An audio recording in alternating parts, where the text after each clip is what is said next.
आजकल फ्लू, गला ख़राब, गले में खराश और सोर थ्रॉट की केसेस में जो है बहुत ज़्यादा इजाफा मिलने को आ रहा है। लेकिन मौसम बरसात में अगर हिफ़्ज़ाने सेहत का अगर हम लोग ख्याल रख लें तो इस मौसम को ज़हमत की बजाय हम बाइसे रहमत भी बना सकते हैं। तो मौसम बरसात में इन मौसमी बीमारियों से हमने कैसे बचना है, क्या क्या प्रिकॉशनरी मेजर्स लेने हैं, इस पर आज हम बात करेंगे। हमारे साथ इस वक्त मौजूद हैं डॉक्टर सईद अहमद है, फैमिली फिजिशियन है। डॉक्टर साहब आपको वेलकम कहती हूँ दागो लाहौर में। कैसे हैं आप? ठीक हूँ, आप? मैं भी बिल्कुल ठीक ठाक।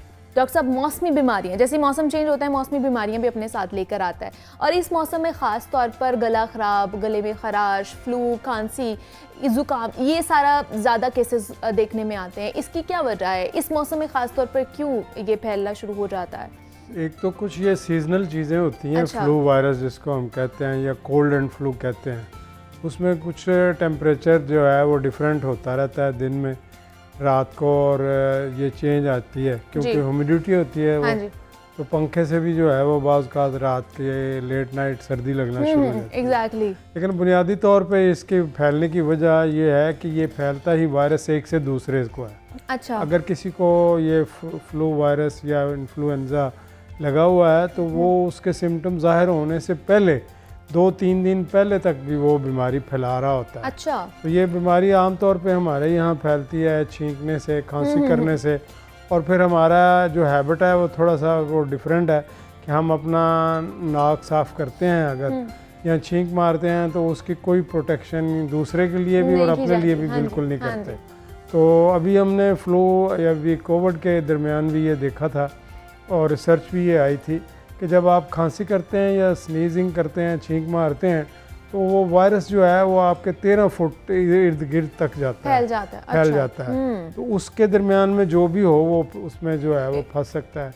अगर किसी की जो है रेजिस्टेंट पावर अच्छी है, क़ुव्वत मुदाफ़त अच्छी है, तो वो तो बच जाएगा, वरना ये ज़रूर है। तो इस तरह ये ऐसे लगता है कि जैसे ये मौसम में ये नज़ला ज़ुकाम तो होना ही है, और खांसी ख़राब और दिल ख़राब जिसम खांसी बुखार ये लाजमी मलजूम है इस मौसम में।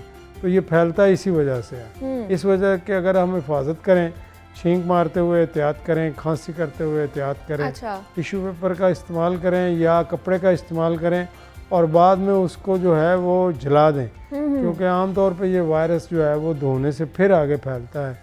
तो इसलिए इसकी एहतियात ज़्यादा ज़रूरी है। अच्छा, ये वायरस जो है ये ऐसा नहीं है कि सिर्फ इसी मौसम में होता है, ये सारे मौसम में हम देखते हैं कि आता है, लेकिन इस मौसम में ज़्यादा स्ट्रॉन्ग हो जाता है क्या ये? हमारे यहाँ जो है चूँकि 4 मौसम हैं, तो अमूमन ये होता है कि जब मौसम तब्दील हो रहा होता है तो ये कोल्ड एंड फ्लू या कोल्ड जो है वो सर्दियों में अमूमन होता है, और ये फ्लू जो है वो आम किसी सीज़न में भी हो जाता है। जब ये मौसम चेंज होता है तो बहुत सारे जो है एलर्जेंस वो आ जाते हैं, जिस तरह पोलन्स हैं, डस्ट एलर्जी है, कुछ लोगों को और वजह से है। तो ये सारी उसका जो है वो बनती हैं सबब, और इससे अगर बचा जाए तो हम बच सकते हैं। मतलब सिंपली अगर कुछ लोग ऐसे मैंने देखे हैं जो प्याज सूंघते हैं, अच्छा, या परफ्यूम लगाया हुआ है तो उसकी स्मेल से उनको स्नीजिंग शुरू हो जाती है, परफ्यूम से यहाँ। और इसी तरह कुछ और फूड्स भी हैं, किचन में जाते हैं अगर कोई खाना ऐसा बन रहा है, धुआं है, तो वहाँ से भी उनको स्नीजिंग या आंखों में पानी आना शुरू हो जाता है। अच्छा। तो ये सारी एलर्जेंस हैं।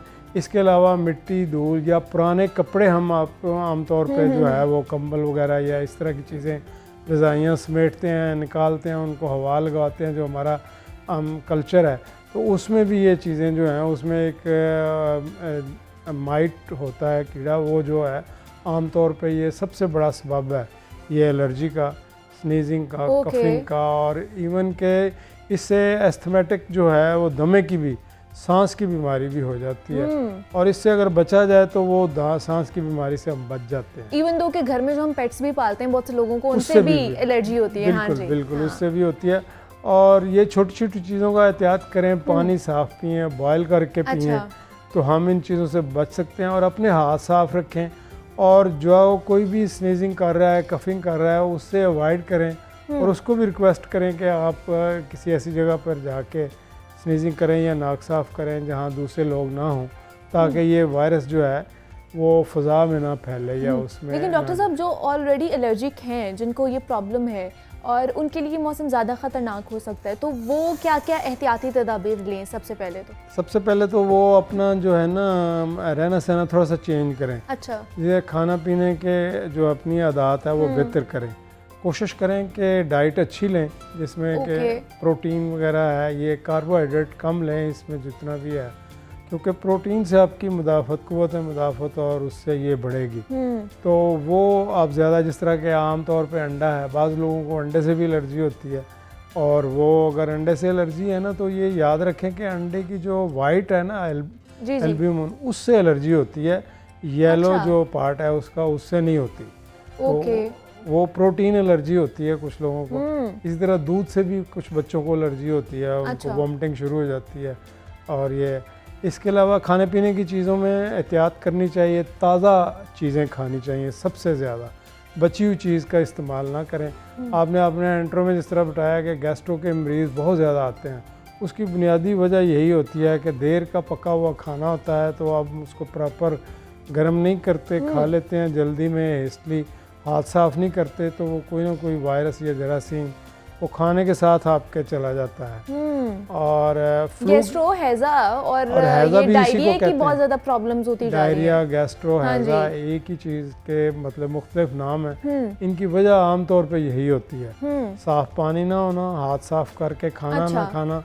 बल्कि यहाँ तक है कि हमारे यहाँ चाहिए कि जब आपने खाना खाना है तो अपना मुंह और नाक और गला भी अच्छी तरह वॉश करें, ताकि कुछ जरासीम जो आपके मुंह में, गले में, नाक में है वो भी बाहर निकल जाए, वो खाने के साथ अंदर ना चले जाए। तो अमूमन ये होता है कि एक ही चीज़ घर के सब अफराद ने खाई होती है, एक बंदा बीमार हो जाता है, बाकी सब उस तरह होते हैं। उसकी मेन वजह ये होती है कि उसके हाथ को चम्मच, ग्लास, प्लेट या जो भी उसने खाया उसके ज़रिए कुछ जरासीम उसके अंदर चला गया, तो वो वही चीज़ खाने, हम उस चीज़ को बदनाम करते हैं कि ये चीज़ खाई तो फिर हो गया।